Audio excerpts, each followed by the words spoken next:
are you doing?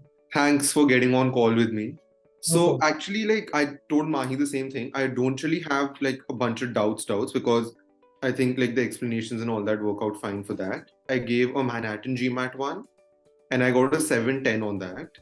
Okay. I had a verbal 41 and a Q 45, which was actually I was expecting the opposite because like I think like I was better with, at quant, but I don't know what happened. Verbal went great. And Manhattan is tougher on the quant. it was really, I couldn't even attempt the last 5 questions because it took me so much time just to, go through all of those questions. Should I give one more mock according to you before my exam? So honestly, at this point, I wouldn't really want you to take a mock test as such. I would rather want you to focus more on the pacing aspect to ensure that you're able to, sort of understand when to guess on a question and just move on rather than investing more time on it.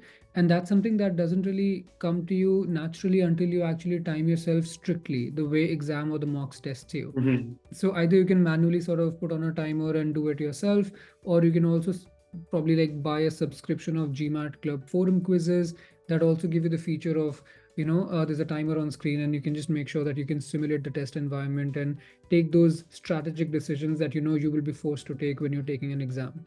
So that just helps you to make sure that on the exam you don't get flustered if in case you see a curveball question, you know how much time to invest in it and when to essentially let go of it. For verbal, it's slightly less though, but anyhow, like sentence correction essentially helps you to average things out. So even if in case there is a RC passage that's extremely tough and you're taking more than 3 minutes per question to answer that particular passage. So let's say it's a 3 question passage, took you around 9 minutes to answer it. But SC and CR typically, do that balancing act, which allow you to get the average time per question down. Yeah, because like at this point, I think I'm running out of like, stuff to practice as well. Questions are just like, I just know the questions by heart now. Ekdam rat gaya hai mujhe, like. No, I So think that's why practicing at this point and even taking a mock test wouldn't help because you'll end up seeing some questions you've already done before. But the quizzes can help in that they can actually throw new questions at you that you haven't seen before, and you would want to be sharp, right? You would want to be sharp on the day of the exam. Practicing new questions definitely would be helpful, but don't overdo it. Don't exert yourself. any other test day tips and tricks? Don't think about focus edition as if it's a completely new exam altogether, right? A lot of people are making a mistake of thinking that, okay, I probably like everything I've done will be washed away and I'll have to start completely afresh.